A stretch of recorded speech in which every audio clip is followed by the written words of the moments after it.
Mon âme élève le Seigneur. Exulte, car il a fait des merveilles dans ta vie.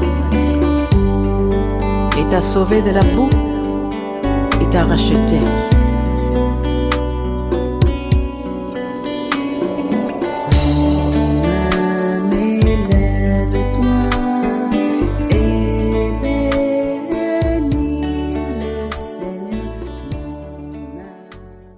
Chers amis, bonsoir, j'ai la nouvelle de se retrouver sur les ondes de la 100.3, il est 17h00 dans le studio de Christ Radio en ce vendredi 16-10-2020.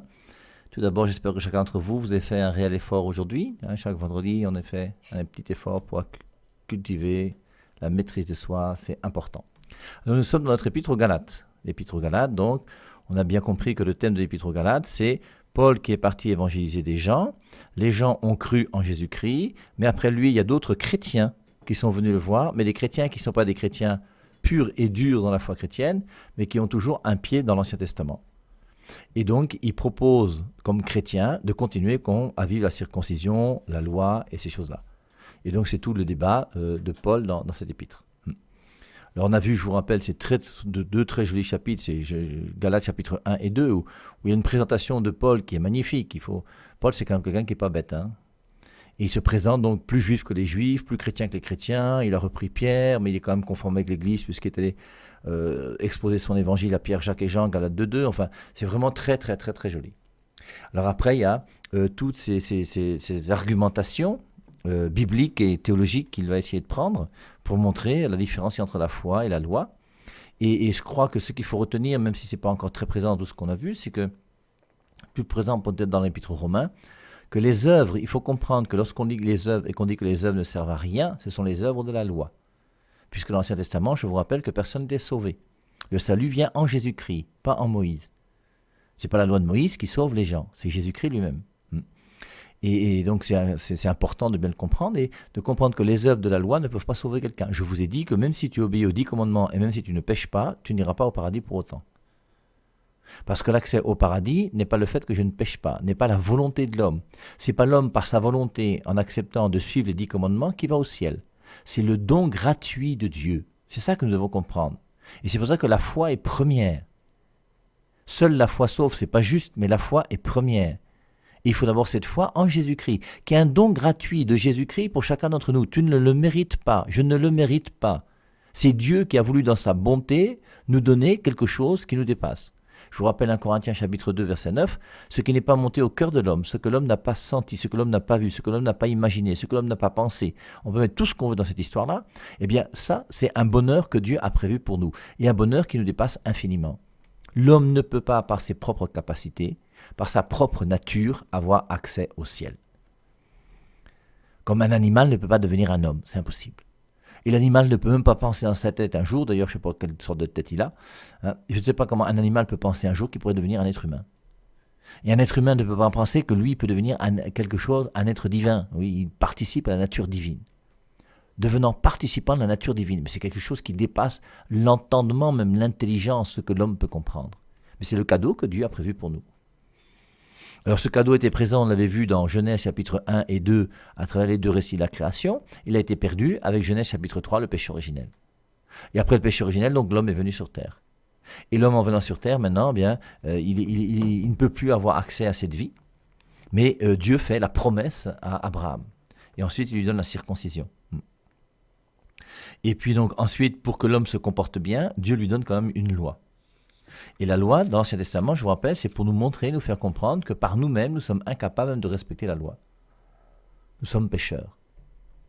Et pour avoir ce salut, il n'y a pas de solution, ce n'est pas la loi qui peut donner, ce n'est pas mes œuvres propres, ce n'est pas moi en prenant mes biceps et en faisant un effort et en jeûnant et en tout ce que... Non, c'est d'abord Dieu, gratuitement, qui en mourant sur la croix, nous donne ce véritable bonheur. Et maintenant, je dois coopérer avec lui, c'est pour ça que les œuvres de la foi sont nécessaires au salut, mais pas les œuvres de la loi. Bon. Je crois qu'on a tous un petit peu compris, non? Alors je vous lis ce passage, c'est dans Romains, puisque vous dites Galates et Romains sont un peu parallèles de ce côté-là, non? Alors c'est le passage où il est dit, hein, « Nous savons en effet que la loi est spirituelle, mais moi je suis charnel vendu au péché. Car ce que j'accomplis, je ne le comprends pas. Ce que je veux, je ne le pratique pas. Mais ce que je hais, voilà ce que je fais. Non, c'est Paul qui s'exprime par rapport à la loi. Pour montrer que la loi, elle est bonne, puisqu'elle arrive à nous montrer ce que nous devrions faire, mais que malheureusement nous ne pouvons pas faire. Car ce que j'accomplis, je ne le comprends pas. Ce que je veux, je ne le pratique pas. Je me lève le matin, je décide de vouloir faire le bien. Je décide qu'aujourd'hui, je ne vais pas saouler. Aujourd'hui, je ne vais pas engueuler mon épouse. Aujourd'hui, je ne vais pas, je ne sais pas quoi encore, moi. Je me décide. Aujourd'hui, je ne veux pas mentir. Ce que je veux, je ne le pratique pas. Mais ce que je hais, voilà ce que je fais. Et malheureusement, il y a des choses que je veux lutter contre. Ce que je hais, c'est ça que je fais. Si ce que je ne veux pas, je le fais, je déclare d'accord avec la loi qu'elle est bonne. Maintenant, ce n'est plus moi qui accomplis cela, mais le péché qui habite en moi. Car je le sais, ce qui est bon n'habite pas en moi, c'est-à-dire dans ma chair. Je vous rappelle les 3 conséquences du péché, non? Concupiscence de la chair, concupiscence des yeux et orgueil de la vie. Première épître de Jean, chapitre 2, versets 14 ou 15, 16. Car je suis à même de vouloir, mais non pas d'accomplir le bien. J'ai l'intention de faire le bien. J'ai ce vouloir-là, j'ai la volonté. Mais maintenant, le réaliser, c'est compliqué. Je ne fais pas le bien que je veux, mais je pratique le mal que je ne veux pas. Si je fais ce que je ne veux pas, ce n'est plus moi qui l'accomplis, mais le péché qui habite en moi. Je trouve donc cette loi pour moi qui veut faire le bien. Le mal est présent à côté de moi, car je prends plaisir à la loi de Dieu, dans mon fort intérieur. Mais je vois dans mes membres une autre loi qui lutte contre la loi de mon intelligence et qui me rend captif de la loi du péché qui est dans mes membres. Malheureux que je suis, qui me délivrera de ce corps de mort? Grâce soit rendue à Dieu par Jésus-Christ notre Seigneur. Ainsi donc, par mon intelligence, je suis esclave de la loi de Dieu, tandis que par ma chair, je suis esclave de la loi du péché. Donc, en Jésus-Christ, nous avons la chance de dépasser toutes ces choses et de ne plus être dans la loi, mais nous sommes dans cette foi en Jésus-Christ qui implique une relation personnelle amoureuse avec Jésus. C'est ce qu'il a dit à la fin de Galates chapitre 2, si mes souvenirs sont bons. C'est très, très, très joli passage, très spirituel, dans lequel il dit, à la fin de Galates 2, « Nous sommes juifs de naissance et non pécheurs depuis les nations. » Alors il continue, car si je rebâtis les choses que j'ai détruites, je me constitue moi-même transgresseur. En effet, par la loi, moi-même, je suis mort à la loi, afin de vivre pour Dieu.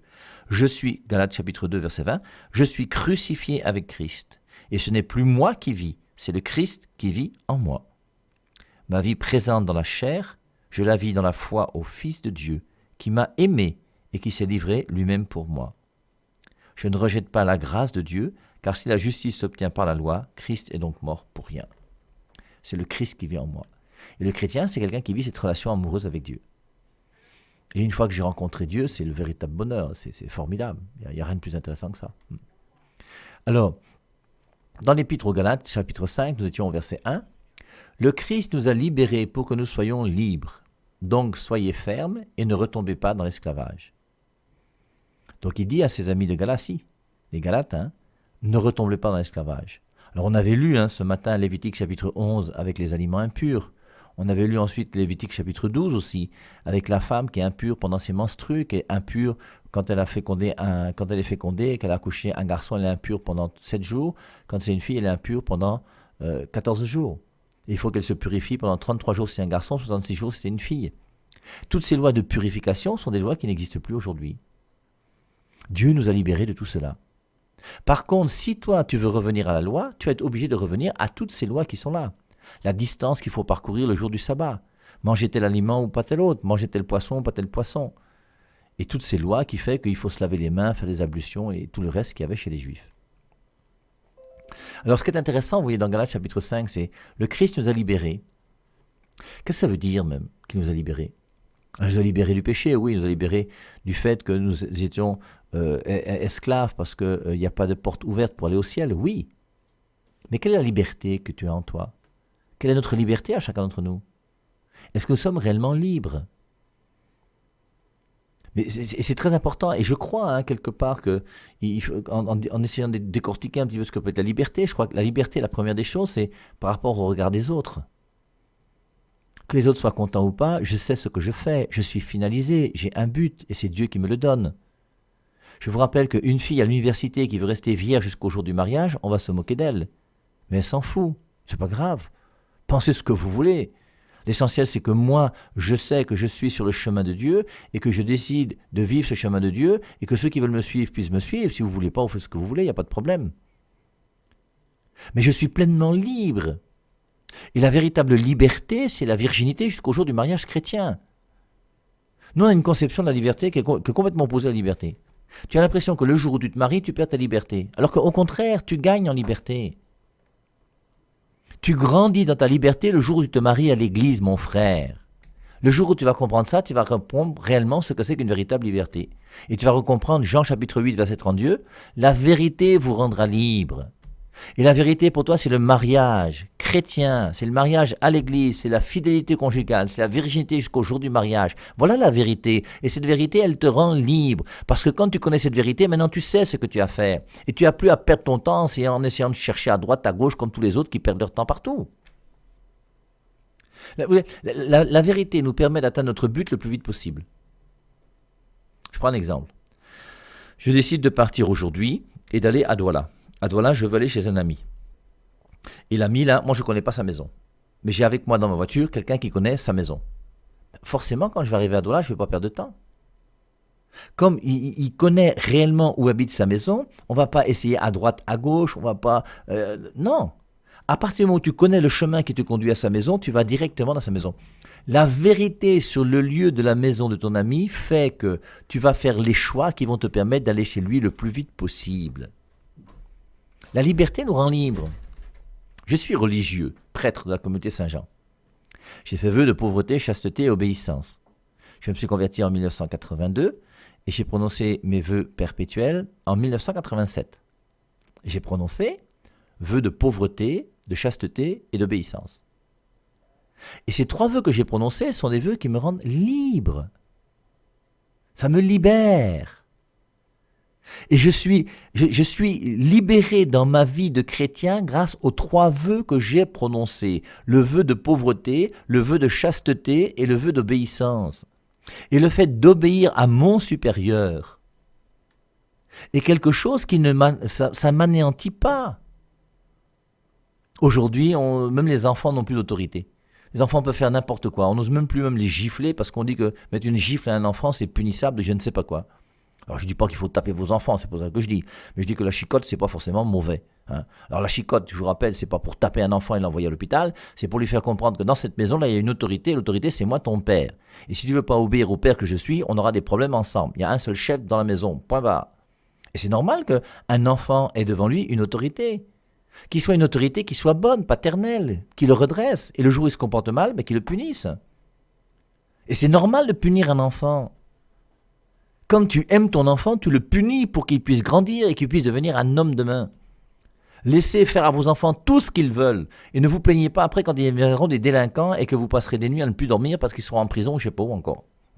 On avait lu un jour, comment faire de son enfant un bon délinquant. C'est essayer de lui faire comprendre que c'est le meilleur de tous les petits bouts de chou qui existent sur la terre et que tout le monde lui veut du mal. Quand il jette son papier par terre, c'est pas normal qu'on puisse lui dire qu'il faut mettre ça à la poubelle. C'est normal que sa servante soit là pour s'occuper de lui et qu'il commande le chauffeur de son père comme si je ne sais pas quoi encore. Donc la liberté est liée à la vérité qui est liée à la finalité. Et à partir du moment où je suis bien finalisé, tout ce que je vais faire et tous les actes que je vais poser, c'est en vue de ma fin. Est-ce qu'il est bon pour un homme de pouvoir se marier avec une femme, de faire des enfants avec elle et de vivre ensemble? Bien sûr. Et maintenant que j'ai choisi cela, j'ai choisi donc de me marier avec ma femme, j'ai choisi de me marier avec mon mari.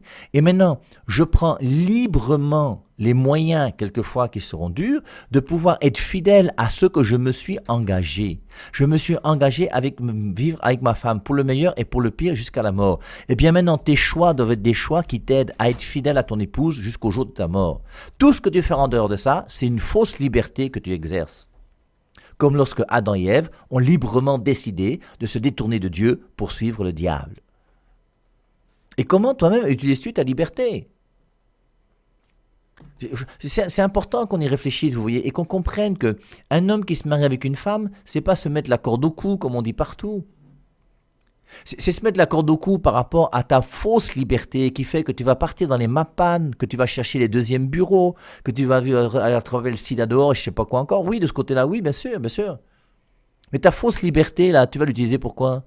C'est pour ça qu'un petit peu plus loin, on verra au verset 19, tout ce qui conduit à une fausse liberté qui n'est pas selon l'esprit, qui n'est pas selon ma finalité. Alors tu es libre de boire un casier de bière ce soir et de rentrer sous, mais bien sûr. Mais au sens strict, ta liberté, elle doit s'exercer en fonction de ta finalité, en fonction de l'intention qui est la plus grande dans ta tête, en fonction de ce que tu as choisi de vivre et de faire. Et une fois que tu as rencontré Jésus, tu exerces ta liberté et c'est librement que moi j'ai accepté de prononcer le vœu de chasteté pour le meilleur et pour le pire jusqu'à la mort. Alors maintenant, est-ce que je le vis ou je le vis pas? Ça, c'est pas votre problème, c'est mon problème à moi. Après, si je dégame, je dégame. Si j'ai des erreurs, mais je me relève et je rechoisis ces intentions et je rechoisis ces actes libres qui font que je choisis librement de rester fidèle au vœu de chasteté que j'ai prononcé. Je pense quelque part que vous voyez, dans cette histoire de liberté, il y a quand même un lien profond avec la finalité, un lien profond avec l'intention profonde de ta tête. J'ai choisi de suivre Jésus-Christ. Maintenant que j'ai choisi de suivre Jésus-Christ, c'est le choix que j'ai fait. Ce choix va impliquer des actes à poser. Et les actes qui sont conformes à cette finalité, c'est ça la vraie liberté. La vraie liberté, c'est de choisir, de suivre, d'être fidèle à Dieu, pour nous qui avons choisi Dieu. Et je crois que c'est comme ça qu'il faut comprendre cette liberté, sinon on ne va pas comprendre grand-chose. Et une fois que tu vois que tu es finalisé envers ton Dieu, ben forcément, tu as encore peur de quoi? Tu as peur de rien. Rien du tout. Les gens pensent ce qu'ils veulent. Je vous assure, je vous ai dit déjà plusieurs fois, non mais ce que vous pensez de moi, je m'en fous royalement. Ça, c'est le dernier de mes soucis.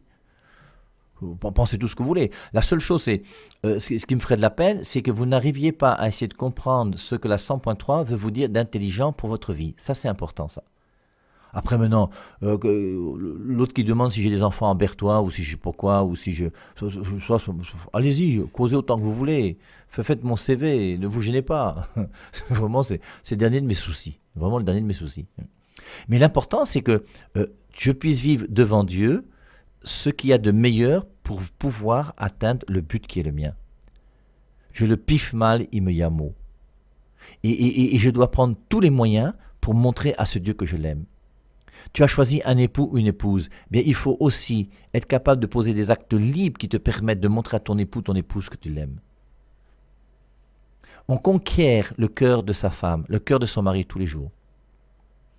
Chaque jour qui passe sur terre est un jour où je dois aimer davantage mon époux ou mon épouse. Sinon, c'est une journée qui est perdue. Un jour, demandez à un prêtre, dans toute ta vie, quelle est la messe la plus belle que tu as célébrée? Il a dit celle que j'ai célébrée ce matin. Alors, est-ce que c'est vrai? Je ne sais pas. Mais en tout cas, c'est une très bonne réponse. Et si vous me demandez la question, je vais vous poser la même réponse. Pourquoi c'est celle qu'il a célébrée le matin? Parce que chaque messe qu'il célèbre, sa relation amoureuse avec Dieu grandit. Et la messe qu'il a célébrée ce matin était plus amoureuse que celle d'hier, plus amoureuse que celle d'avant-hier, etc. Et celle de demain sera encore plus amoureuse que celle d'aujourd'hui. Et on avance dans l'amour. Et c'est ça l'essentiel. Et c'est pareil dans une vie de couple, c'est pareil partout. Alors maintenant, c'est difficile, oui, c'est vrai. Et quelquefois, on pose des actes. Hein, obéir à un supérieur, c'est pas toujours facile. Avoir un religieux comme moi dans sa communauté, c'est pas toujours facile non plus. En même temps, on essaye quand même le mieux possible de vivre ce qu'on a choisi de faire, ça c'est clair. Donc la véritable liberté, la liberté des enfants de Dieu, qui fait que la seule chose qui me fait peur, j'ai envie de dire, la seule chose que je crains, c'est le péché. En dehors du péché, rien n'est grave. Mon père, est-ce que je peux faire telle ou telle chose? Je dis, moi, tant qu'il n'y a pas péché, ça ne me dérange pas. Alors, le Christ nous a libérés. Et quand on voit le carcan dans lequel étaient enfermés les Juifs dans l'Ancienne Alliance, qui avaient 614 lois à respecter, des distances à pratiquer, pas faire de feu le jour du sabbat, pas préparer la nourriture, c'est incroyable, c'est incroyable. Aujourd'hui, là, nous sommes pleinement libres. Et la seule loi qui reste pour nous, c'est la loi de l'amour. Mais c'est important ça, la loi de l'amour. Et il faut que tous ceux d'entre vous qui ne sont pas catholiques et qui sont nés de nouveau, qui ont donné leur vie à Jésus-Christ, que le fait d'avoir donné votre vie à Jésus-Christ soit une vraie vie donnée à Jésus-Christ. Et la vie donnée à Jésus-Christ, c'est pas que Jésus-Christ devient un super marabout qui me commande et auquel j'essaie d'obéir comme s'il était son serviteur. Non, Jésus-Christ est devenu ton ami. Et il faut vivre cette amitié profonde et vraie avec Jésus-Christ. Alors, dans l'Église catholique, il y a même des gens qui ne connaissent pas trop ce que c'est que la nouvelle naissance et je ne sais pas s'ils vivent une vie profondément unie à Jésus-Christ. Mais dans les autres églises, c'est un peu pareil aussi.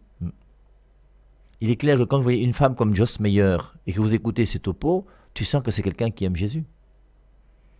Par contre, quand tu vois un Mboutoukou qui te dit que tu iras en enfer, tu adores la Vierge Marie, c'est un idiot, il n'a pas Jésus-Christ, il ne sait même pas ce qu'est la nouvelle naissance. Alors si, peut-être dans les cahiers, il a peut-être étudié ça dans une page quelque part, ou quand il a fait ses 3 mois pour devenir pasteur, mais c'est vraiment du moins que rien, quoi.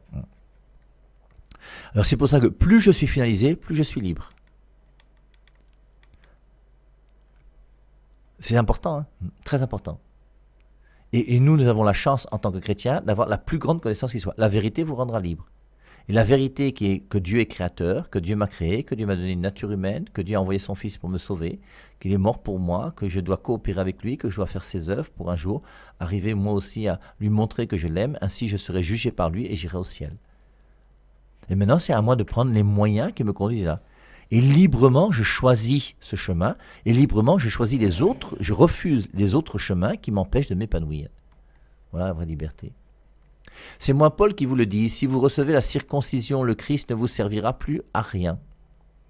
Je dis clairement à quiconque se fait circoncire, tu es maintenant obligé de pratiquer toute la loi.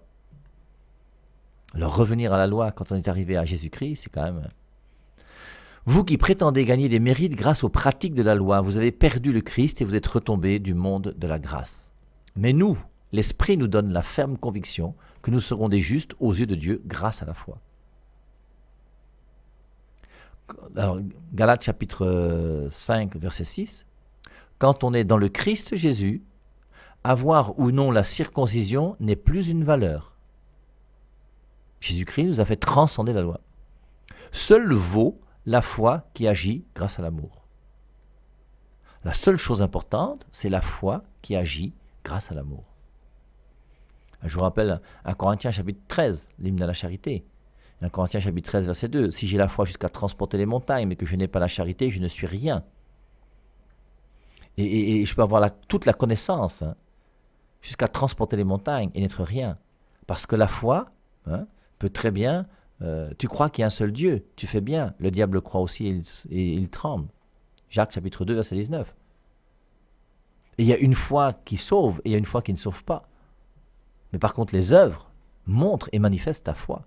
Les œuvres sont très importantes. Seul vaut la foi qui agit grâce à l'amour. Vous marchiez bien. Qui vous a dit de vous arrêter et de ne plus suivre la vérité? C'est pour ça que la vérité, vous voyez, elle est quand même importante. Et ces Galates avaient une vérité qui est une vérité qui leur faisait revenir à la loi juive. Moi, j'ai une vérité qui vous fait revenir à l'Eucharistie, qui est réellement le corps du Christ. Et de temps en temps, permettez quand même que je vous bouscule aussi et que je vous dise que si vous êtes dans une église où il n'y a pas l'Eucharistie, posez-vous quand même des questions. Et pareil pour les 66 livres, les 73 livres et tout le reste. Vous marchiez bien. Qui vous a dit de vous arrêter et de ne plus suivre la vérité? Et la vérité pour nous, je vous rappelle, c'est la parole de Dieu. Jean 17, 17, ta parole est vérité. Et cette parole, comme on le sait sur la 100.3, elle se trouve non pas premièrement dans la Bible, encore moins dans la Biblette, mais dans l'Église. Et l'important, quand je suis chrétien, si je cherche la vérité, ce n'est pas de revenir à ce que je comprends de la Bible, mais c'est de revenir à l'Église que le Christ a voulu, qu'il a fondée, pour laquelle il est mort. Éphésiens chapitre 5, verset 25. Et dernière référence, 1 Timothée 3,15, l'Église est colonne et appui de la vérité. La vérité se trouve où? Pas dans la Bible. La vérité se trouve dans l'Église. C'est ce que dit la Bible. Même si dans la Bible, il y a quand même beaucoup de choses très intéressantes. Mais si la Bible est mal interprétée, elle n'est plus parole de Dieu. Vous marchiez bien. Qui vous a dit de vous arrêter et de ne plus suivre la vérité? Car ce que vous écoutez n'est pas la voix de celui qui vous a appelé. Pour ça, il y a ce passage, toujours la première épître de Jean, chapitre 2, qu'on avait lu l'autre jour. Vous avez reçu une onction. Et cette onction fait que vous n'avez plus besoin qu'on vous enseigne. Je ne peux pas comprendre que quelqu'un qui était dans l'église catholique, qui a vécu l'Eucharistie, qui sait ce qu'est l'Eucharistie, qui sait que la Bible a 73 livres, puisse quitter l'église et dire qu'il a découvert la vérité. Ça ne rentre pas dans ma tête. Et je ne vois pas comment l'Esprit Saint, si tu lui demandes, puisse te dire de quitter l'église catholique. Là, à ce moment-là, l'Esprit Saint, moi-même, quand je vais le voir, quand je serai au ciel, là, je serai obligé de lui donner un cours. Parce que l'Esprit Saint conduit à la vérité tout entière. L'Esprit Saint ne peut pas conduire à l'erreur. L'Esprit Saint ne peut pas conduire au mensonge. L'Esprit Saint ne peut pas mettre dans la bouche d'un pasteur qu'on adore la Vierge Marie. C'est tellement stupide. Mais ce n'est qu'un peu de levure que cherche à soulever toute la pâte. Je suis convaincu dans le Seigneur que vous penserez exactement comme moi, mais celui qui sème la confusion devra être jugé quel qu'il soit. Si quelqu'un vient mettre la confusion, Martin Luther a mis la confusion, tous ceux qui mettent la confusion là, seront jugés. Moi aussi, frère, je pourrais faire maintenir la circoncision. Ça ne me coûte rien, moi, Paul, de dire allez vous faire circoncire. Je peux vous le dire, il n'y a pas de souci, non? Moi aussi, frère, je pourrais faire maintenir la circoncision. Croyez-vous que je serais encore persécuté? Et je serais persécuté par personne si je vous disais de prendre la circoncision. Mais voilà, ce sera fini du scandale de la croix. Mais je ne peux pas. Parce que la vérité, c'est qu'il y a le scandale de la croix qui est là et que ça a assumé complètement la circoncision. Et je ne peux pas à la fois travailler à la circoncision avec le baptême. C'est pas possible. Il faut choisir. Si seulement ceux qui vous révolutionnent pouvaient se mutiler pour de bon. Ensuite, maintenant, on arrive avec la véritable liberté. Alors, je vous lis. Galates chapitre 5, à partir du verset 13. Et là, il va faire une opposition non plus entre la foi et la loi, mais entre la chair et l'esprit. Un petit peu comme on a lu dans l'épître aux Romains tout à l'heure, chapitre 7, verset 14. Je ne fais pas ce que je veux, etc., etc. Frère, votre vocation, c'est la liberté. Et surtout, quand on s'adresse à des juifs qui ont 614 lois à exécuter, et que vous dites, frère, votre vocation, c'est la liberté, c'est extraordinaire. Tu souffles, tu respires, tu vis. Non pas cette liberté qui sert à justifier les appels de la chair. Et maintenant, la liberté, comme on l'a vu, la liberté, c'est pas, je ne suis pas libre de faire n'importe quoi. Au sens strict, tu n'es pas libre de forniquer. Tu es libre de poser un acte qui te permet de vivre la chasteté. Voilà ta liberté, comment tu l'exerces d'une manière positive. Mais tu peux exercer ta liberté d'une manière négative. Frère, votre vocation, c'est la liberté. Non pas cette liberté qui sert à justifier les appels de la chair, mais celle qui nous met au service les uns des autres par amour. Toujours l'amour.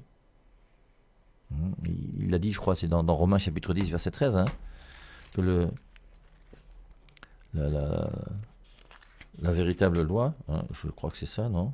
Je vais essayer de vous lire, si je trouve. Ben non, c'est Romains 13, 10 plutôt. Romains 13, 10. Alors, je vous lis à partir du verset 8. Ne devez rien à personne si ce n'est de vous aimer les uns les autres, car celui qui aime les autres a accompli la loi. Même chose qu'il dira dans l'épître aux Galates, et ce qu'il dit dans l'épître aux Romains, chapitre 13, verset 8. Ne devez rien à personne, si ce n'est de vous aimer les uns les autres, car celui qui aime les autres accomplit la loi. En effet, les commandements, tu ne commettras pas d'adultère, tu ne commettras pas de meurtre, tu ne commettras pas de vol, tu ne rendras pas de faux témoignages, tu ne convoiteras pas, et tout autre commandement, se résume dans cette parole, tu aimeras ton prochain comme toi-même. L'amour ne fait pas de mal au prochain, l'amour est donc l'accomplissement de la loi. C'est très joli, Donc c'est pour ça qu'il dit, non pas cette liberté qui sert à justifier les appels de la chair, mais celle qui nous met au service les uns des autres par amour. Car la loi se résume en une seule phrase, tu aimeras ton prochain comme toi-même. Vous voyez, même chose qu'on trouve dans l'épître aux Romains, même chose qu'on trouve dans l'épître aux Galates. Mais si vous vous mordez et vous déchirez les uns les autres, prenez garde, vous en arriverez tous à vous détruire. Donc on n'est pas là pour se faire du mal. Donc je vous dis, vivez selon l'esprit, et vous ne céderez pas aux désirs de la chair. Les désirs de la chair vont contre l'esprit, et les désirs de l'esprit contre la chair. Ils s'opposent l'un à l'autre, de sorte que vous ne faites pas comme vous voulez. Mais être conduit par l'esprit, ce n'est pas obéir à une loi.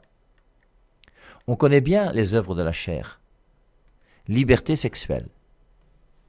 Dans toute traduction, c'est fornication. C'est des déviations sexuelles.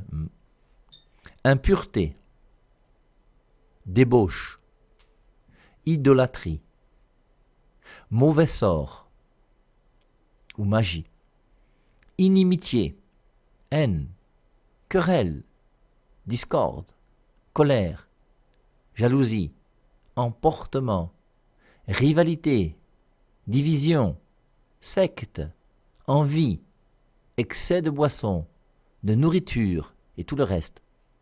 Je vous l'ai déjà dit, et je le répète, ceux qui font ces choses-là n'hériteront pas du royaume de Dieu. Je vous rappelle que dans la première épître aux Corinthiens, chapitre 11, lorsque Paul parle des foulards, il ne dit pas « ceux qui ne portent pas de foulard n'hériteront pas du royaume de Dieu ». Il dit « c'est une coutume que nous avons, terminé, c'est tout ». Il n'a pas envoyé ces gens en enfer. C'est une coutume. Là, il est beaucoup plus violent. On connaît bien les œuvres de la chair, liberté sexuelle. Alors ce serait intéressant que chacun d'entre nous, on puisse devant Dieu, en toute vérité, voir où est-ce que nous en sommes. Comment j'exerce ma liberté du côté de ma sexualité? Fornication, adultère. Est-ce que je suis fidèle à mon époux, à mon épouse? Est-ce que dès aujourd'hui, moi comme jeune garçon, comme jeune fille chrétien, je veux garder ma virginité jusqu'au jour du mariage chrétien? Impureté. Alors on va mettre quoi dedans? La masturbation, la pornographie, débauche. Ça c'est les jeunes qui boivent leur bière jusqu'à 5h, 6h du matin. Et vous êtes fiers. Moi, quand je passais vers 5h30, 6h, je traversais la ville pour aller célébrer des messes à droite et à gauche, parce que je faisais plusieurs messes le dimanche. Tu arrives dans certains quartiers, dont on dira les noms, mais que tout le monde connaît par cœur, où tu vois que tu as l'impression qu'à 5h du matin, les rues sont là, tout le monde est là, et les gens mettent toute le bière qu'ils ont bu toute la nuit, là. Débauche. Idolâtrie. Il y a des gens parmi nous qui vont encore chez les marabouts, qui ne mettent pas leur confiance en Dieu, qui mettent leur confiance dans un marabout qui va te dire si tu dois voyager, si ton enfant doit se marier. On t'a dit qu'il faut faire comme ça si tu vas avoir le visa ou avoir le mari, en prenant des charmes et je ne sais pas quoi encore, et tout ce que vous voulez. Mauvais sort. J'espère que personne d'entre nous ne fait des pratiques magiques, méchantes, mauvaises pour nuire aux uns et aux autres. S'il y a des sorciers qui m'écoutent, là, c'est à vous qu'on parle. Et soit vous vous convertissez, soit Dieu va vous punir, c'est tout. Il n'y a pas match. Inimitié. Haine. L'amour vient de Dieu, la haine vient du diable. Envie. On va retrouver la jalousie aussi. Excès de boisson. Il faut que chacun d'entre nous, nous soyons capables d'être maîtres de nous-mêmes du côté de la boisson. C'est pas normal que ta vie soit relative à la boisson. Et si tu ne peux pas passer une journée sans boire une bière, il faut que tu commences déjà, au moins le vendredi, à faire un effort pour pas boire de bière le vendredi. Pour commencer à acquérir une certaine maîtrise de soi. Alors, excès de boisson, excès de nourriture. Là, je crois qu'il y a beaucoup de gens parmi nous là, qui cherchent à faire des régimes, comme je vous le dis souvent, et tout le reste. Je vous l'ai déjà dit, et je le répète, ceux qui font ces choses-là n'hériteront pas du royaume de Dieu. Par contre, les fruits de l'esprit sont amour, joie, paix, largeur d'esprit, générosité, bonté, foi, douceur, maîtrise de soi. Ce sont des choses qu'aucune loi ne condamne. Mon âme élève le Seigneur. Exulte, car il a fait des merveilles dans ta vie. Il t'a sauvé de la boue, il t'a racheté.